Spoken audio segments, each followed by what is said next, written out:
It's Brett Bramble here of the Natural Growth Institute. I'm very excited and more so privileged to introduce you to Charlie or Charles Smith.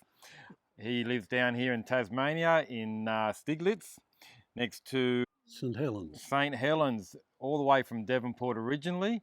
Charlie, you've won some major awards around Australia, including the Dahlia Award, which there's only been 4 recipients for that, for their contribution to the Dahlia Society of Australia. And recently, which is a large part of the reason we're down here, you've been awarded the Garden Clubs of Australia Main Award, and they comprise 770 member clubs across Australia. And they're all allowed to put in their submission on who they think the best gardener of the year is. And you've had your local garden club submit you as a candidate, and they've awarded you the President's Award, which is for contribution of an individual to gardening and or horticultural. And Charlie, it's a massive achievement, and really I feel so privileged to be next to you. And you're standing in front of your wonderful dahlia garden. You grow about 1,500 dahlias. Yep. Presently, you've got 131 varieties. Yes. And you've been involved in dahlias for around about 60 years, is that right? That's right. I didn't think I was that old.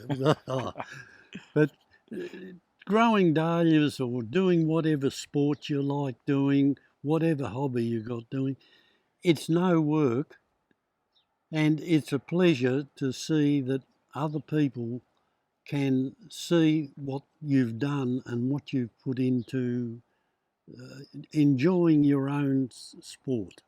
Absolutely, and you also breed dahlias, Charlie, and your prefix is Devon. So what's some of your more popular varieties out there? Devon Toledo, which is the orange one between us, right here. Yeah. Devon Elegance, which is the pink one here between us. I've got quite a few medium decoratives now this year that will be released this year. Charlie, just as I pan around your wonderful bright garden, being from the Natural Growth Institute, we're all about how you can grow things better naturally. And obviously we're partly here because you've been using the UGF 6-in-1, but just to give people a bit of a rundown on your ground preparation. So first things first. The soil is the supermarket to the flower. You've got to remember it takes as much fertiliser and water to grow a bad one as it is a good one. So get the good ones first. As a result of crossing and seedling, this variety is Devon Citation. I grew this from seed nearly 50 years ago, and on the show benches now it is still one of the best medium cactus grown. This one, you asked about this. What's this one? What did you ask me to cut? WV Gene? Yes. Uh-huh. That is Gene.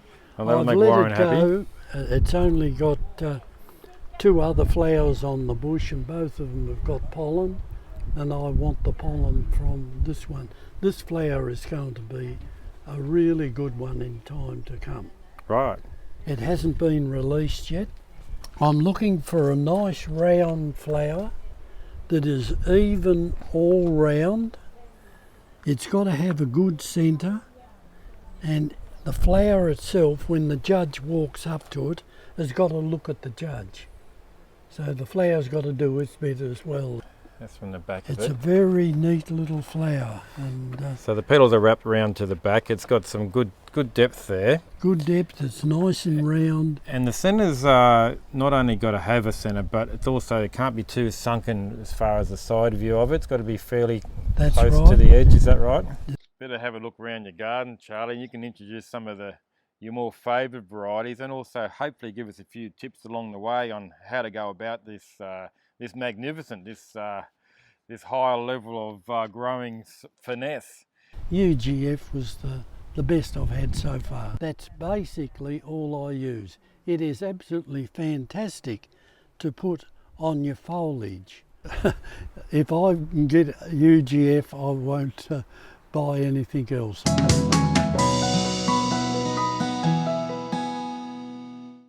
as part of my introduction, there's so much to tell about you, but you're also a judge of the flowers and dahlias from a fairly young age too, in your 20s, is that right? Yes. You first became a judge? Yes, about 25 years old, become a judge, and now if I go to a flower show and they're short of a judge on anything, cut flowers, vegetables, photography, You slip even in. floral art, I can judge it all now, and it's just enjoyable just to walk into a hall and just see masses. People don't realise how much work goes into them. What we've got here around is basically my life. Sure, sure. And this is what I do. It's nice to dodge the washing up in the kitchen. I can get out here in the garden. Fair enough. And I can't hear anyone calling me to go and do the washing up. I'll go if the food's there, but washing up, no. Fair enough. And obviously you're supported by your wonderful wife, Lucy. You've been married almost 60 years. Charlie, just as I pan around your wonderful, bright garden, being from the Natural Growth Institute, where we're all about how you can grow things better naturally. And obviously we're partly here because you've been using the UGF 6-in-1, but just to give people a bit of a rundown on your ground preparation. So first things first. The first things first, you've got to have good soil. It's like anybody on good food. They're always healthy. If you're on bad food, you get into a lot of trouble. So the soil is the basic. The soil is the supermarket to the flower. Now, if there's no soil, there's no supermarket, no flower. Now, I'm lucky here because I am on a black sand, and there's a lot of organic stuff that I've put in there. Chaffed pea straw as a ground cover, and it holds the water, it's nice and moist. Once you get your soil right and you start planting, you've got to remember it takes as much fertiliser and water to grow a bad one as it is a good one. So get the good ones first. The soil for dahlias likes to be open, slightly damp all the time, and plenty of area for them to spread. The roots can be 1 metre away from the stem. Right. So when I'm starting off the season at springtime, I put blood and bone and lime and chicken pellets, and I spread them all over the bed. Then I rotary hoe.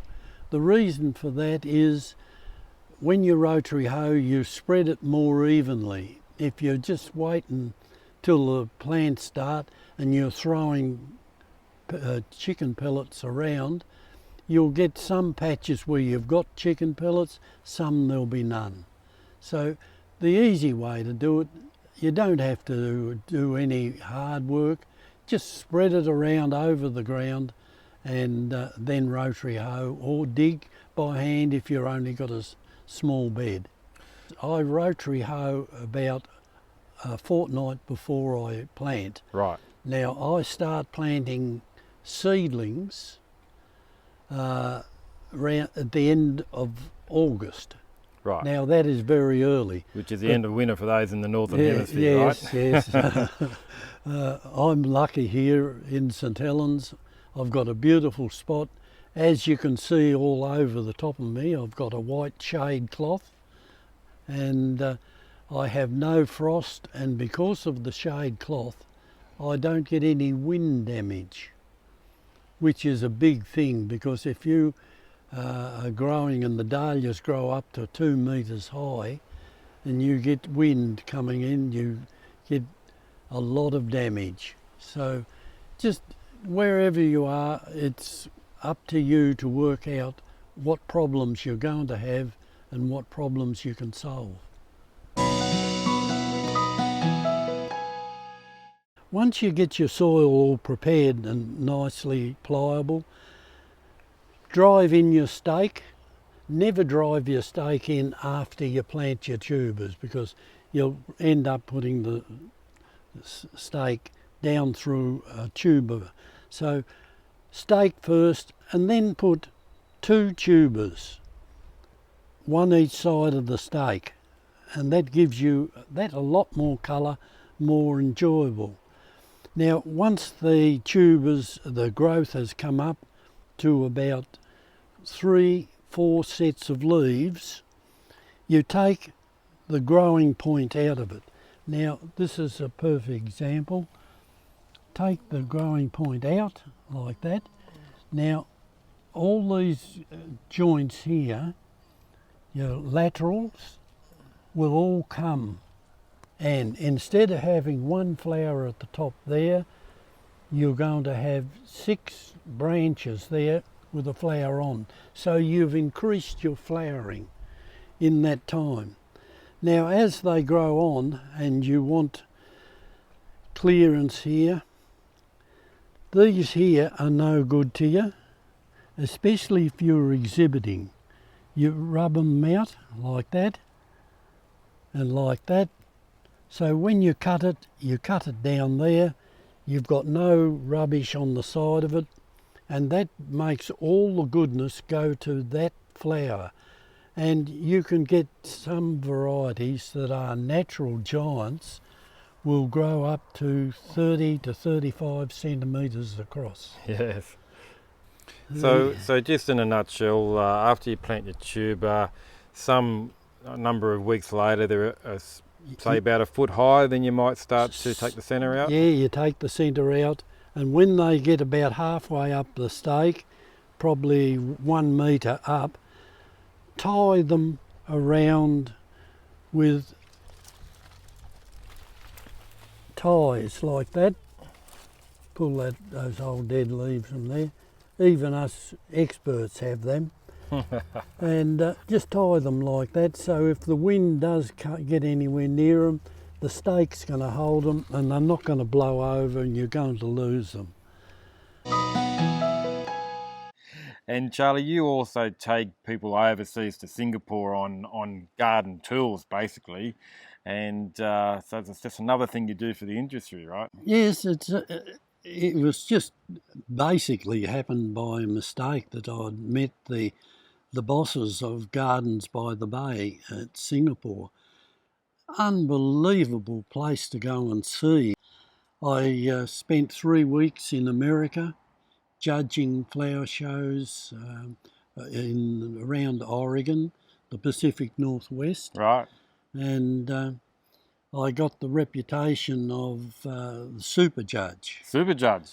Because I could judge classes faster than what 3 of them could do. But the trouble is, they argued over which one was the best flower. I've made up my mind and moved on. Right. And I was keynote speaker at the World Dahlia Conference in America. And when I got up, I was sitting in amongst the crowd with me back to the crowd. When I got up on the stage and looked out over it, there was over 500 people Wow. in the hall. Jeez. And I thought to myself, well, I'll say something that will be controversial and they won't know whether it's right or wrong. Fair enough. You come from another country and they would have been highly regarding and hanging on every word of yours, yes, right? Yeah, everything I said was gospel. Now, you've got your dahlias growing nicely and they're starting to flower. These 2 varieties here, this white one and the pink and white, are seedlings, new varieties that I've raised over the couple of years. Now, this one is only in its 2nd year. It has not been released yet. So anyone can have fun enjoying making new varieties. And I'll just show you a quick way of doing it. These are singles. This one's a poor single, but this one there, they're supposed to have 8 petals in them. That one's got one more petal, and that one's got real excited and grown on fairly well, but I can still get the pollen from there. Now, I have the seed parent and the pollen parent. The pollen parent goes into a water in a bottle in the shed and is brought out to the seed parent 5 days at lunchtime. And what I do, I marry them. It's playing God. And I brush the centres together like that. Now this one is still on the bush. It's still there. The seed parent. And that one will form a seed pod. After 5 days, this one can be thrown away. Right. It's no good. It won't do any good. Now, at the moment, all my dahlias are starting to, I've let them go. I've only cut out of them what the florists have wanted, and I've just let them go so some of them will show the pollen centre. This one here is nearly down to the pollen centre. That'll open up and it'll have pollen on it like that. And once you've done that, leave them on the bush until the plant starts to die off, which they will start to do now because this is autumn. And then the seed pod, as it feels hard, you just get hold of the pod, something like this, and give it a squeeze. And if it's hard, the seed has set. If it goes soft, very soft, you probably won't get any seed from it. So when it's hard and dry, cut it off, put it in a vase, no water. If you put water in it, it'll draw it up and rot the seed in there. So let it dry out completely, and when they're dried out completely, have fun. The way I do it is I've got 2 buckets, and I open up the seed pod and sprinkle all the seed and the husks and everything into one bucket. And I wait until I get a windy day and grab another bucket, come out and tip the seed from one bucket to the other, and the wind blows the husks out from underneath. Right. So it's a quick and easy way to do it, and you have fun. If there's no wind, put your hand inside the bucket and spin your hand real quick. It creates a little tornado, and it pulls all the husks out and leaves the seeds in the bucket. The Charlie special. Charlie special. Good on you, mate.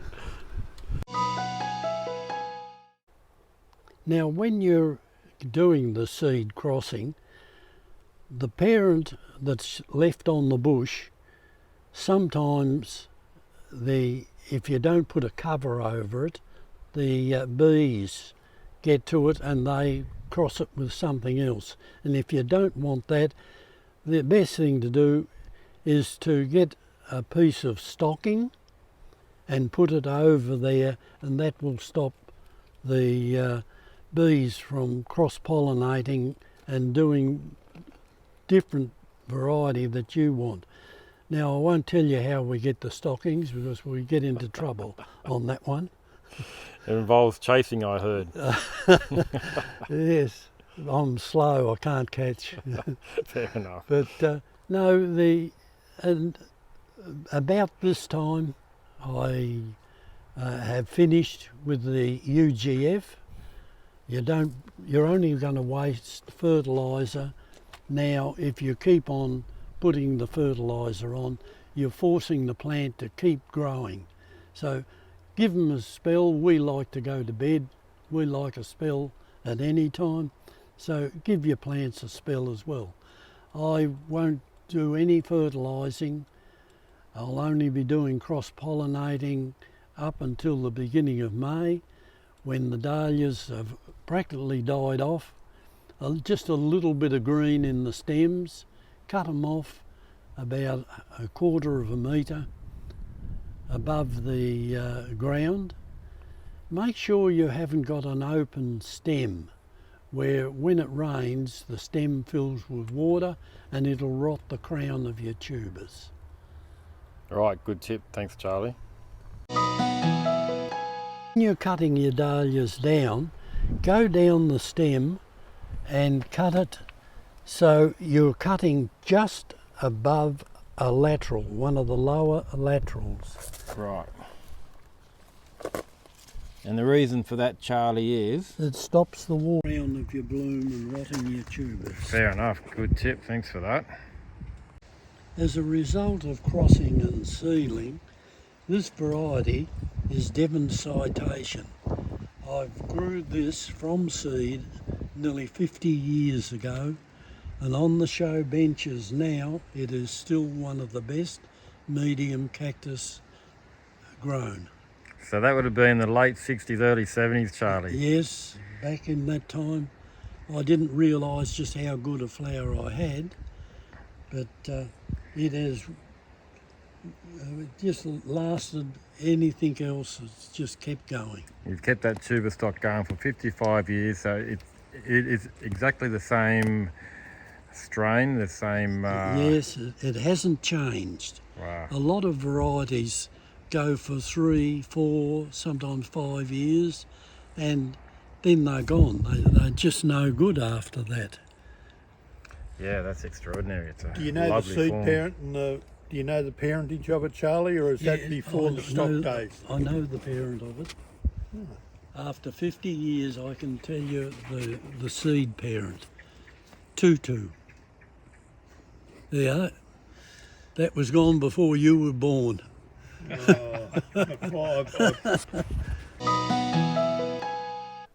Now these will give you an idea of the different sizes you can get in dahlias.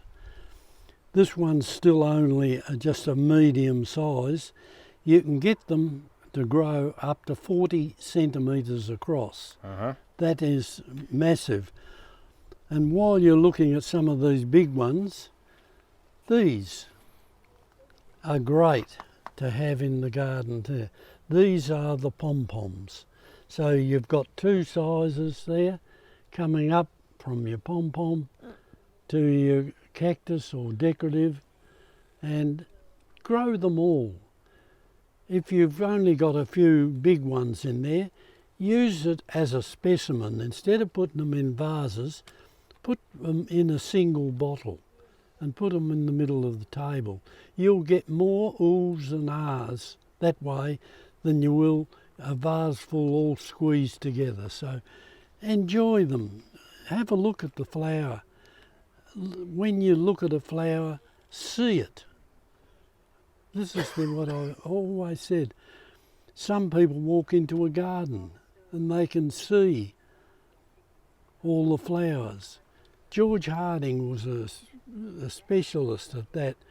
He would walk into a garden and stand there and look, and he could walk right through the garden until he found a flower, and then he'd ask me to go through and see which one was the best. We always seem to come up with the same bloom. And George Harding was your father's cousin, Charlie? Yes, he was. He was a great chrysanthemum man.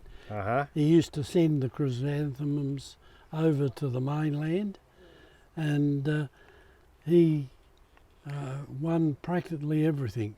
And he was a pretty big breeder too, wasn't he? He was a great breeder. What was his prefix? Formby. Oh, the Formby. That's right. George is Yeah. behind that. And you told me earlier that you introduced I George introduced to- him to dahlia growing. It was the worst thing I ever did. He used to beat me time and time again. A great man. He just loved his flowers. I used to go up and at Devonport where he lived, even after I moved down here, and I'd take a bootload of dahlias up to his garden and we'd have a competition in the backyard. Yeah, right. Throughout the season, especially getting towards the end of the season, you'll find you'll get little spots like this on them. Either that or you'll get burnt patches like this. Now this one is caused by dead petals on flowers landing on the leaf and killing it. Now a good idea is when they're growing towards the end of the season, reach down and anything like that that's starting to die off, break it off and burn it or put it in the garbage. Just keep an eye on your plant. Learn to recognise problems. This one here is the beginning of a problem. So all these petals have landed on the leaf. Yes. And that will start to kill the leaf. So get rid of it, the leaves, the petals, get rid of the flower that's causing the problem. Right. Down there if you want to, that's fertiliser. The more you cut them, the better they are. Keep cutting your flowers off because they are like humans, they want to live. So if they get something wrong with them, humans go to a hospital, the plants can't. So take away any leaves or rubbish or anything that's no good, take it away. Keep cutting the flowers off. Once they start to form seed, the plant has done its living cycle to grow, to flower, to seed, to die. Yes. That's its living cycle. So you've got to keep the dead flowers off, and that will keep them coming hard all the time. Now this is what I like to do late in the season. If you can see the stems. Now I was saying earlier about cutting your tops down. These are the lateral rings. Cut just above the ring there. That will stop, that'll be stop the water from going down into the crown. Right. It also gives you something to hang on to once it's been dug up, like a handle on the, what's the name? When you dig your dahlias, make sure that you don't handle them too much until the next day. Just leave them sitting on the bench and they harden. So leave the tubers out for 24 hours. Yeah, after you've cleaned them or dug them and cleaned them, once you've and they'll harden up, all and they're better protected from the winter and any other elements that might be around. Yeah, when you've got pumpkins, you leave a bit of the stem on. To do Right. the same thing with your dahlia tubers. I usually start foliar feed round about Christmas time. Your plants are really starting to move away. They're using the fertiliser that I put in it before I did the rotary hoeing. So that's about 6 to 7 weeks after planting? That's about 6 to 7 weeks, around about any time through December when I start doing it. And in the last 5 years or so, I think might have been John Menzel might have mentioned the UGF 6-in-1 to you. Yes, actually I was at a conference and... That's right, that's where we met, isn't it? That's at the right. National Dahlia Conference in Winky, where yes. John Menzel come from. Yes, and you and I went for a ride in the car. That's right. And was talking about it, and that was my first introduction to unknown growth factor. And ever since then, that's basically all I use. It is absolutely fantastic to put on your foliage. The size of the bush doesn't make any difference, and I give them a real good soaking because a lot of that fertiliser then, the runoff's going to go into the bed. Sure. And you're going to get that advantage through the roots. Right, yeah, as good well as point. on your foliage. Good point. And how often would you put down the the foliar feeder with the UGF 6-in-1? Once a fortnight from December to the end of February. Fair enough, gotcha. We find 100 to 1 is the mixture recommended, and so with 1 litre of fertiliser you can do 100 litres. It works out cheaper than any of the others, and it's great. It also sticks to the leaves. It's slightly oily, I have found, and it will stop or slow down powdery mildew on the leaves. Yes, we've had a number of rose growers report the same thing, Charlie. Yes, it is, and I won't go. If I can get UGF, I won't buy anything else. Even though a couple of the others I've had good results with, UGF was the best I've had so far. And with the UGF 6-in-1, the instant plant booster, you say you mix it 1 to 100, apply it as a foliar. Do you do it in a watering can or a misting or spraying or? No, I've got a special attachment that I can put on the end of the hose, and I can mix it 10 times stronger in the bucket, and I drop the nozzle or the butt end into the bucket, and when I turn the tap on, it brings it up, the fertiliser up at a ratio of 10 to 1. Right. So you've got a pre-mix in your bucket at a 1 to 10, and then when it goes through the hose and your contraption, your nozzle, it mixes another 10 to 1, so altogether you get 1 to 100. I've got a 1 to 100. I see, perfect Keep scenario. It simple, remember, kiss. And you mentioned there a couple of years ago that you felt that the bottom leaves in particular were hanging on longer and greener and larger. Tell us a bit about that. Yes, I found that, and I've also found that when they die they make more of a mess. But I've got customers that come down here from Launceston just to buy the fertiliser, and Mum comes and buys some dahlias, takes them home and a bottle of fertiliser. Next year I've got the daughter and the son coming as well. Fair enough. So everyone that I've supplied the fertiliser to has been absolutely wrapped in it.